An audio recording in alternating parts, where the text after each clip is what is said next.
At the T-minus 3-minute mark, tape recorders on board the spacecraft were turned on. These recorders record both voice and data. We have ignition sequence start. The engine's now building up to 7.7 million pounds of thrust. We have a launch commit and we have a liftoff. Moving back. The Saturn V lifting off with power. This is WOMMLP operating out of Burlington, Vermont, 105.9 at the Radiator. Hello, it's the Rocket Shop. We're back. We've been on hiatus for a few weeks, but I'm glad to be back in the studio. I'm your host on production. With me tonight is Marcie Hernandez. Hello. Hi. How's it going? I'm pretty good. I was going to ask you the same thing. I'm good. Well, we do like kicking it off with a song, so what have you got for us? All right, I'm going to play Amanecer.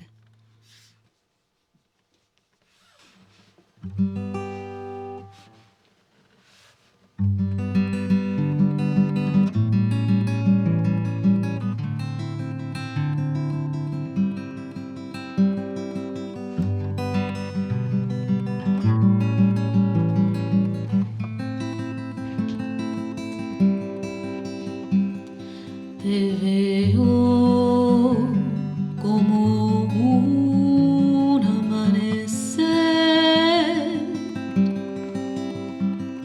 como puedes borrar el ayer. Tanto tiempo he pasado buscando por un alivio y una razón.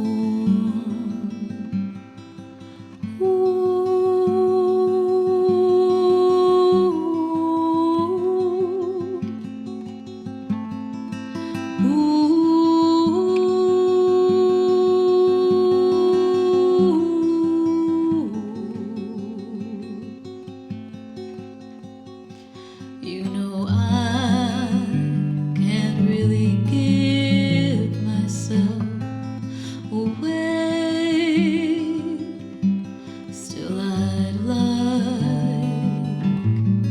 for you to stay. All my life looking for the right words. Put down the shield, put down the sword.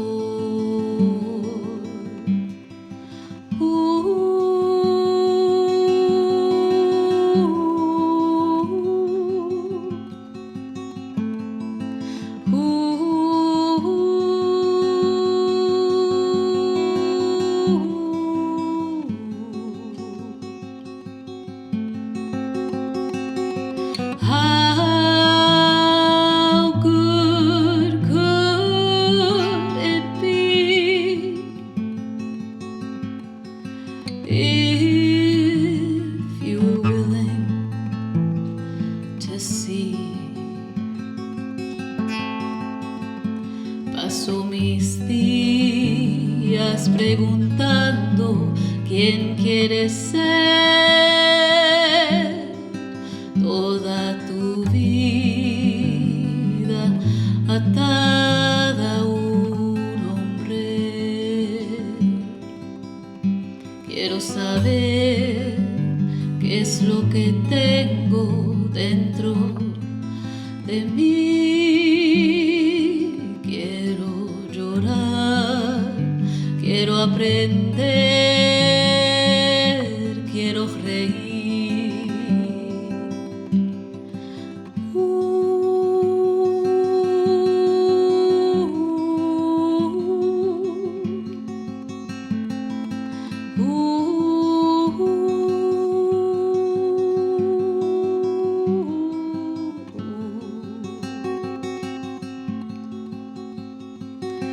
How good could it be if you're willing to see?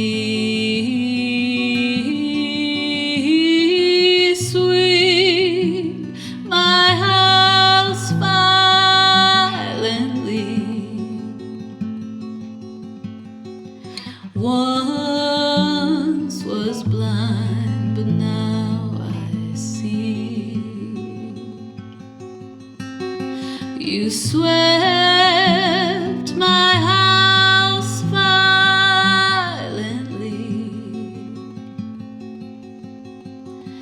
Once was blind, but now I see.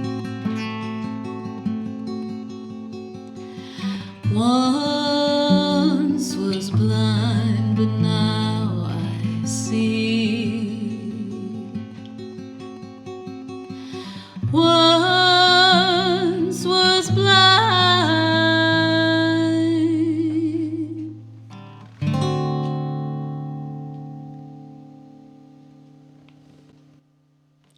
Amanecida there by Marcie Hernandez. That was beautiful.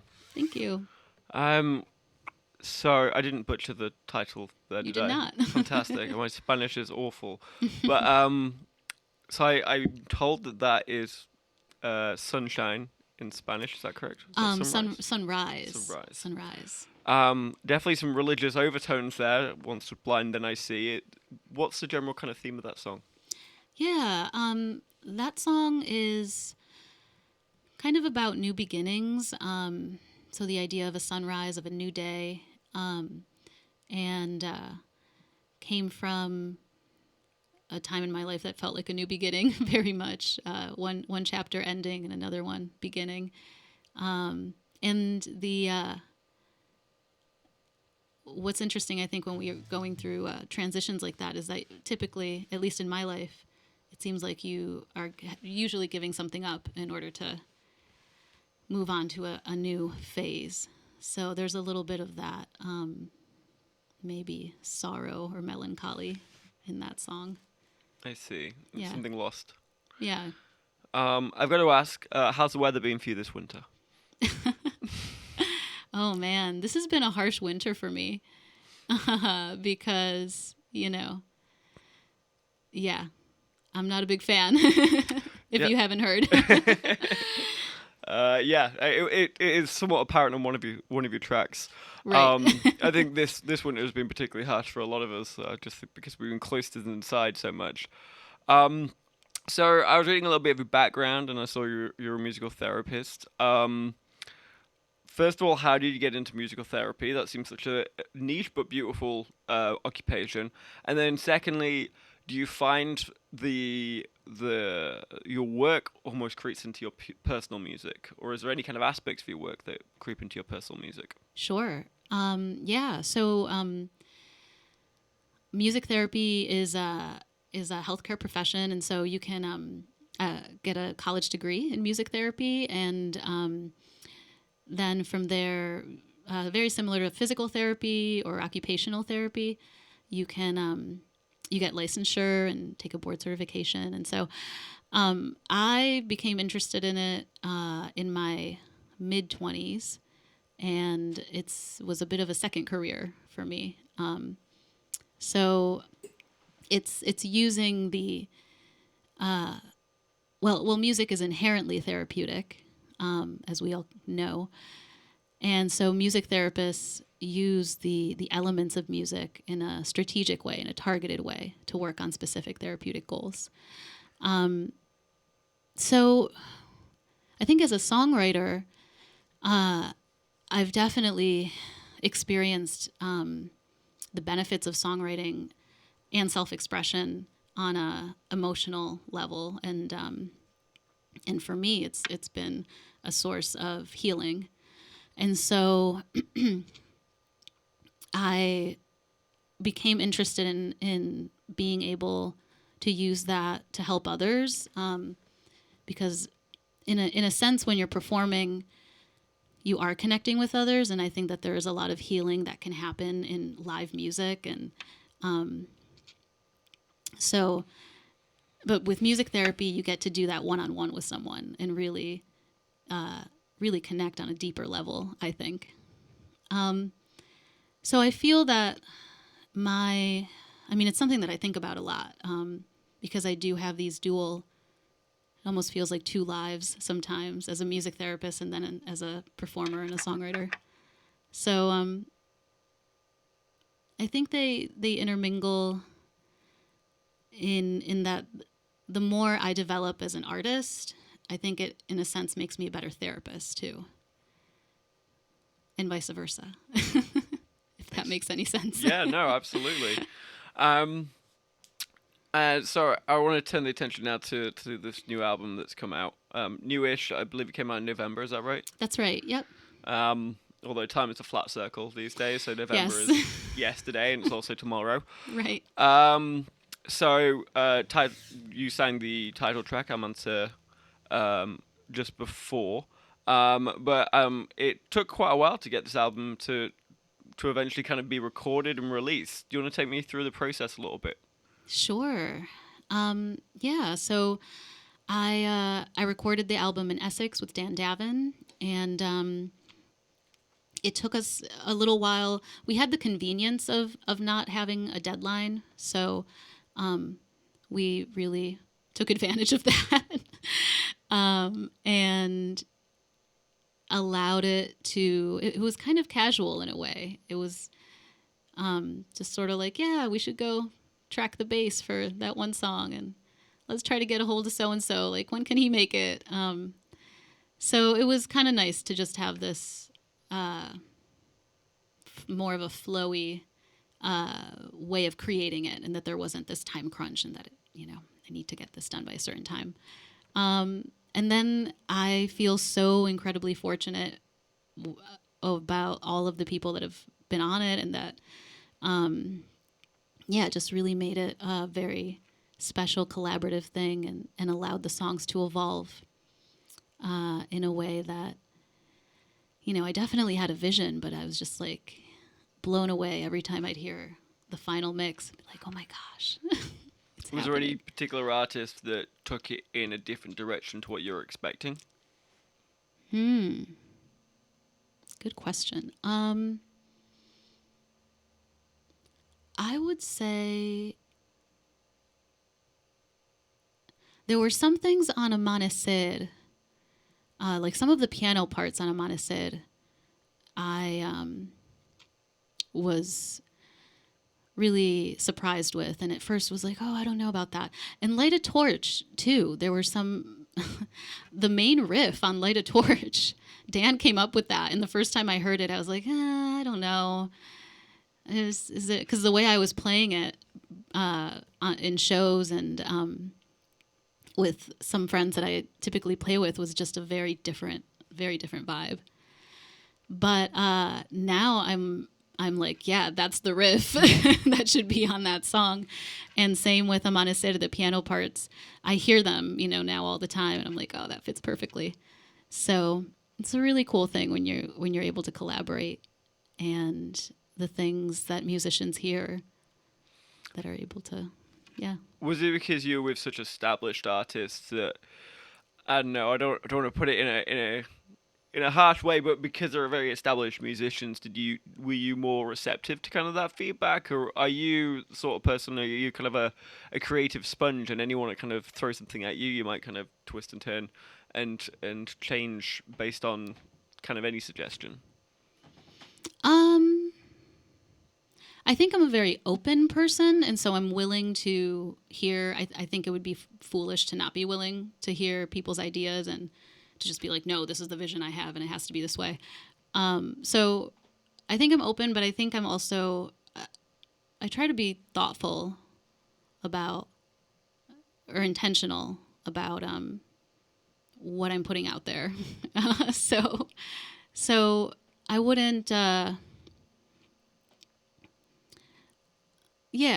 think it was a combination of being open while still wanting to stay true to whatever my intention was for a song, a feel. And certain songs, like the song Quiet, for example, I was very clear about how I wanted that to be. There are some other songs where I was a little bit more like a sponge, maybe, like, yeah, let's try that. So you say you're quite an intentional person, and as you said, you kind of had a long time to be able to create this record in the way that you wanted it created, by not having those time constraints, it sounds like you were able to kind of really piece together something quite remarkable for a debut album. Did you have what was this vision at the beginning of this? What was the vision for this album? What did you see this being? In what way? I guess what the thoughts you had in your head regarding this album when you like first started the project 3 years ago. Yeah. Is the end product similar to what you had imagined in the first place? Yeah, I think it is. It is. There was one song that I really thought was going to make the album, but it didn't eventually. So that was something that changed in the process. But other than that, I feel like it pretty much represents what I had in mind. Yeah. Is there like a common theme or topics you return to in each track, or is there a certain kind of emotion that you're trying to convey with the album, or is each song kind of its own separate entity? I think the overarching emotion that I'm trying to convey is hope. And with that idea of amanecer, the sunrise, and looking towards the future in a positive way, which is interesting to say during these times right now. So, yeah. Was there with that kind of theme, was there an intention about releasing it in November? No. I'm not sure how I picked November. I had a crowdfunding campaign when we were in the final stages, and when I planned out the crowdfunding campaign for the record, I kept saying it's going to come out in the fall. Actually, at first I kept saying it's going to come out in the end of the summer, August. And then, of course, this being my first time really doing this process, I realized, okay, things take a little bit longer. So I needed to kind of keep pushing it back. And then I remember looking at November and definitely wanting it to come out before the end of the year, and not really wanting it to come out in December because I feel like, I don't know, that didn't feel right to me. So yeah, I just sort of said November 20th before Thanksgiving. Let's do it. A Thanksgiving album rather than a Christmas album. Yeah. There's no Christmas songs on it. So. Well, I would love to hear another song. So what have you got for us? All right. I think I'll do Winter because it's the season.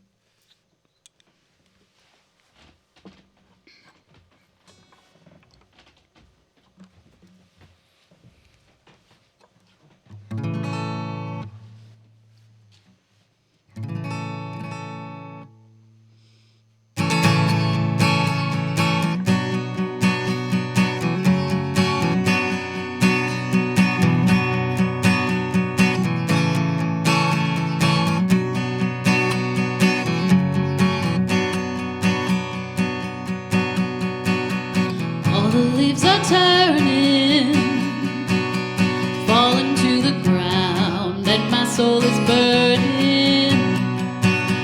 Answers never found. I see the school kids running out of their school, remembering what has been. Winter's coming.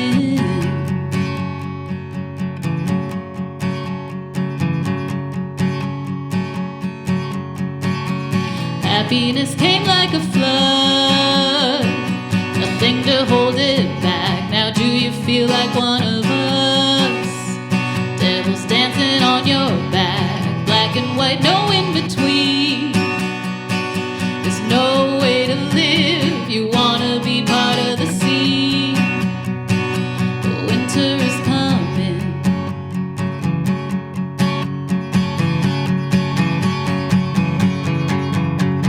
Swear I'd never recognize you, even if I stood beside you. Talk about the time that's flying by. Glassy smiles crack under pressure. Someone shoot me if they ask me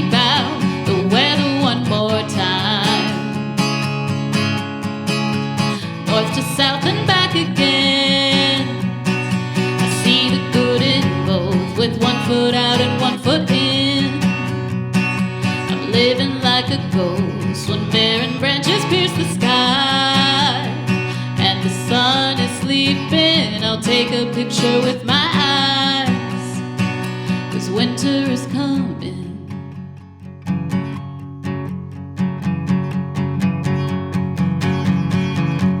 I swear I'd never recognize you even if I stood beside you. Talk about the time that's flying by. Lassie smiles crack under pressure. Someone shoot me if they ask me about the weather one more time. Oh, one more time.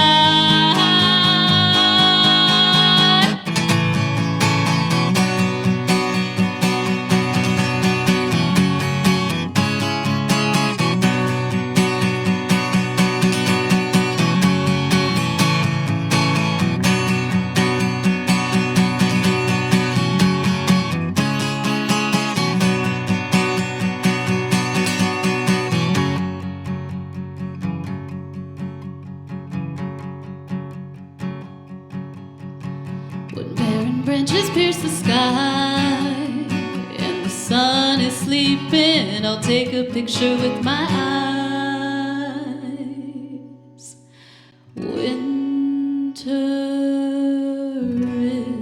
is coming.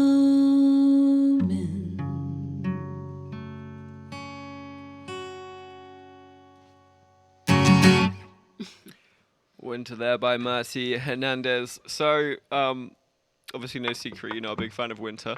But you... I used to not be a big fan. Oh, you're a fan now? I am a fan now. I wrote that song a few years ago when I was still kind of a newbie to Vermont. So, what, you come from Rochester, New York? I do. Right? That's not a million miles away. But my parents are Puerto Rican. It's just not. They hated the winter, so I inherited their hatred of it. I see. But I've been able to become more friends with the winter. What was there a threshold moment? Was there a come to Jesus moment where you suddenly embrace the snow and the tundra that we live in? I got my first pair of snowshoes. I think a lot of it was embracing it, just going outside and enjoying it. And I think that was a part of it too. Growing up, I didn't really, we just didn't do winter sports or hiking or anything like that. So, just having good friends, be like, yep, we're going to go on a snowshoe. And It does really make all the difference. Yeah. Getting outside. I was kind of with you. I mean, I obviously didn't grow up here. So, first few winters were pretty dark and horrible, and then I discovered that you're allowed to go outside in the winter. You just have to buy the right clothing. Exactly. So back to your album. So I did read a couple of hot takes from our local media. One of which definitely stood out for me. 7 Days said that your album it avoids quite a lot of the usual pitfalls of debut albums. So all those kinks and trials and errors that you usually find with debut albums aren't really there when you listen to them. It does sound a very polished, professional album. It's pretty amazing. It's your first one. But would you agree with that assessment, or is that just something others are hearing? I think there's always room for improvement. I guess. I mean, I'm really happy with the album. I'm very pleased with how it all came together. I think as a vocalist, there's always things that you listen to, and for myself, I think I'm always like, oh, I could have like sung that phrase differently, or just done, certain vocal things differently. But that could also just be my inner critic. So, right, yeah. Especially if you work on a project for a long time, you end up overthinking things, and often projects have a tendency to be overproduced in that situation. But it didn't seem the case with you with this particular album. Mm-hmm. Was there a moment where you're like, stop, draw the line, this is it, this is what's going out, or did that come naturally? Did you listen to it one day and go, right, yeah, no, this is about where I want it to be? In terms of the production. Yeah. Yeah. It felt very clear with each song when I knew, okay, this is it. We don't need to add anything else to this. Yeah, I think for each of them, it was very clear, because I didn't want to, like you said, I didn't want to overproduce it. I didn't want to throw too many bells and whistles on certain things. And with certain songs, I really just wanted, maybe 2 or 3 instruments on the track. Or Evolution, it's just me and piano. And I thought for a little while, I was like, oh, we could add some violin, we could add. But at the end of the day, I was like, no, let's just keep it. Yeah. And I see you're doing kind of a dub remix of one of your songs with one of the Hackney boys. Yeah. I say boys, they are very much grown men. So yeah, how did that come about, and why this song in particular? Were you like, right, yeah, this is, I can see this turning into a dub remix? Yeah. Well, I should give credit to my friend Joe Adler because he was the one who was like, maybe you should do a dub remix of Light a Torch. And I was like, huh? And then I thought about it and I was like, yeah, that's a great idea. So I reached out to Urian, and he'd heard the song already and he was like, yeah, it's a great song. I'd love to do it. And the rest is history. That was it. We had the one conversation. He's like, I'm on it. Wicked. Yeah. I've not had to listen to it yet. Is it? It's not out yet. It's not out yet. Yeah, okay. so that's coming out next Tuesday, and I'm doing a live stream for it as well. So I'll be live streaming from the Zen Barn in Waterbury, and it'll be on Jamcast Network and Facebook Live. Nice. We'll have to watch out for that one. I'm glad we kind of moved on to the debut single, Light a Torch. I did take a quick look at the music video that you created, and it made me long for summer so badly. It hurt me in my soul. But it was fantastic. It was a fantastic video. Really well produced. Kind of surreal imagery, but with a lot of lightness and fun. Yeah, tell me a little bit about that production. It looked like a blast. Yeah, it was a blast, and it makes me long for summer too. Yeah, I did that with Miles David Jewell, great videographer, and he co-directed as well. My first time making a music video, so I was so grateful to be working with someone who's like a real pro.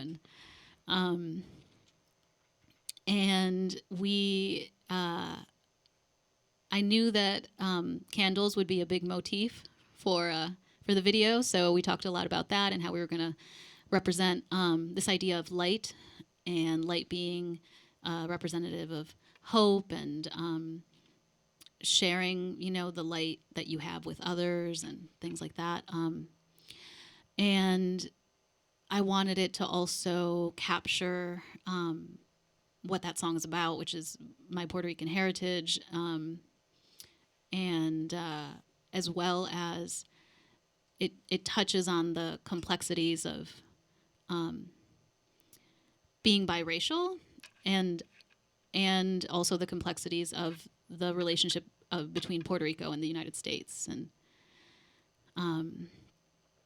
so there's a lot in that song, and at first it was very difficult to know exactly which direction to take the video in. I had about 10 different ideas. And again, that's where Miles was so helpful in just helping bring some clarity to how to best visually represent what I was trying to say. Yeah, I mean, it's a fantastic video. Thank you. Yeah, I would just urge anyone listening to just go watch it. I'm never going to adequately describe it, and it's definitely best seen. I saw that on, I think it was maybe your website, or is it on YouTube at this point as well? It is. Yeah. Yep. Definitely worth going to check out. And Yeah, so you're playing at the Zen Barn, or at least live streaming from the Zen Barn in about a Yeah. week's time. Obviously, COVID has kind of put a stop to everything for the past like 13 months now, or 12 months. Is there any plans to be able to kind of get this out into the world, this record out into the world? Are you doing any live shows? Have you got anything planned in the summer? Is there anything like penciled in at this moment in time? There is. Yes. May 6th. May 6th, I'm playing at Northern Vermont University's Johnson campus. So that's booked, which is very exciting. And then I have another gig later in August at a festival. I'm forgetting. Woodstock, I want to say. So that's also happening in August. So I mean, I have hope. We were playing outside last summer, so there's no reason why that won't be happening again. And, there's definitely hope for that. And yeah, with the way that vaccines are rolling out, fingers crossed. Exactly. Hopefully we can do some more stuff outdoors. We'll be all crammed into Radio Bean before you know it. Yes. Or what's left of Radio Bean? I drove past the other day and it's just the one venue left. Oh, really? Yeah, they got rid of the lamp shop, and Duina Duende's gone. It's all changed. Oh my gosh! I know. Wow. Yeah. I'm not in Burlington anymore, so I'm a little out of the loop. Where do you live these days? I'm living in Calais, Vermont. So it's about 25 minutes outside of Montpelier. That's why this winter has been especially harsh for me, because I've been doing like a real Vermont winter. Yeah. Like out in the sticks, real deal. Yes. Several feet of snow, no snowplow kind of thing. Yeah, no cell service. Wow. Well, great time for creativity at least. Yes. Yeah, it's kind of why I chose it. I was like, if I'm going to live in a cabin in the middle of nowhere, let's just do it now. Right. Well, this is about all we got time for this evening, but I want to thank you for coming in. It's been fantastic. I'd love you to play us out with the song, though. Sure, I'll play Light a Torch. Okay.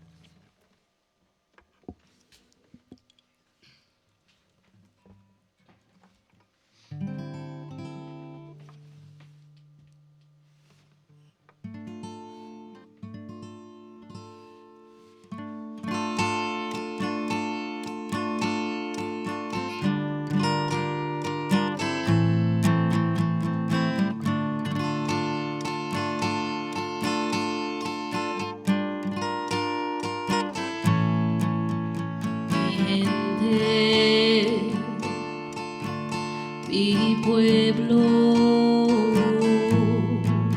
lo malo y lo bueno,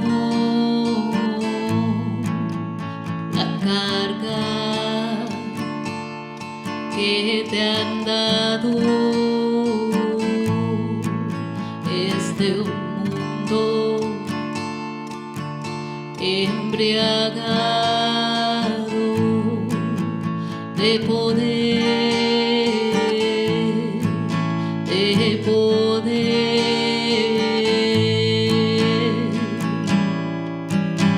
te veo desde tan lejos, me pongo en tu pellejo.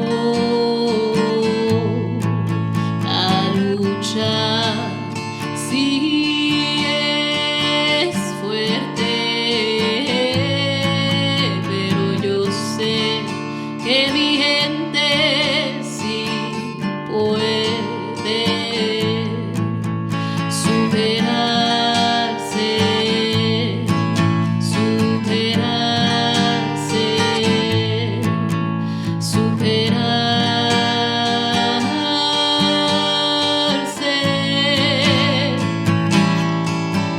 Tú eres la isla del encanto, siempre lo serás.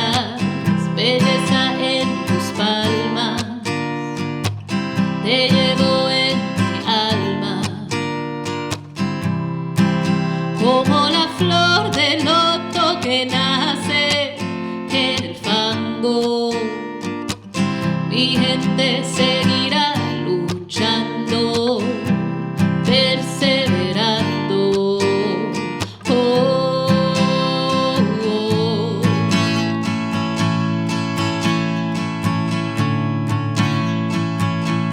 Give me your tire.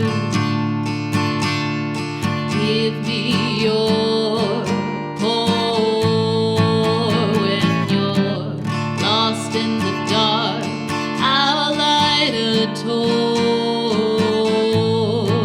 Now, can somebody tell me, what do they still stand for? Falta amor, falta amor,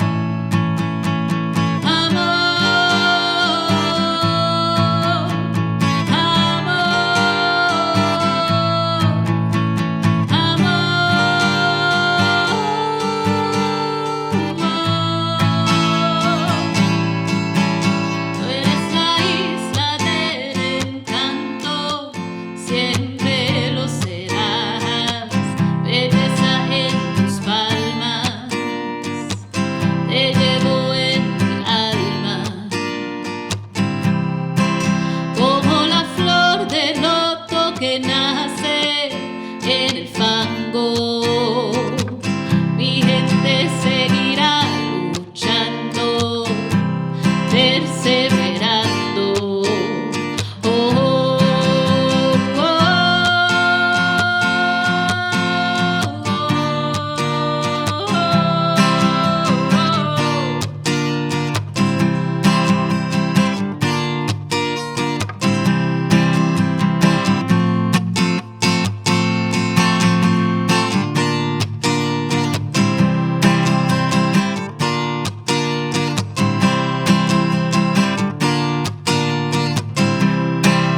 Preciosa, preciosa, preciosa, Moringen, eres parte de mí, yo soy parte de ti. Ay, preciosa, preciosa, preciosa, Moringen, siempre estarás aquí, eres parte de mí.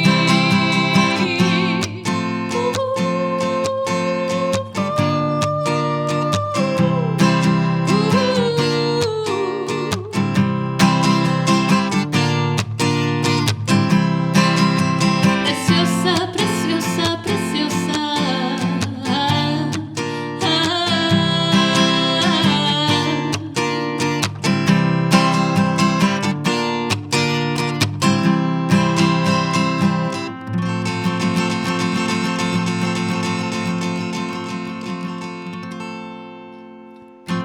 Marcie Hernandez playing us out there with Light a Touch. Thank you so much for coming in. I really do appreciate it. You're welcome. Thanks for having me. Just before we finish, with anything you'd like to plug, any kind of Instagram, Facebook, or anything like that? Sure. Yeah, you can follow me on Instagram at Marcie Musica, and Facebook is just Marcie Hernandez. And I've got my live stream next Tuesday that I hope people will come and check out. Really excited for that. And be on the lookout for the remix next Tuesday, March 9th. Well, thank you once again for coming in, Marcie. Join us next week. We got Jacob Green with Nathan McCoud. That'll be on 105.9 The Radiator, The Rocket Shop. I've been your host, Tom Proctor, and good night.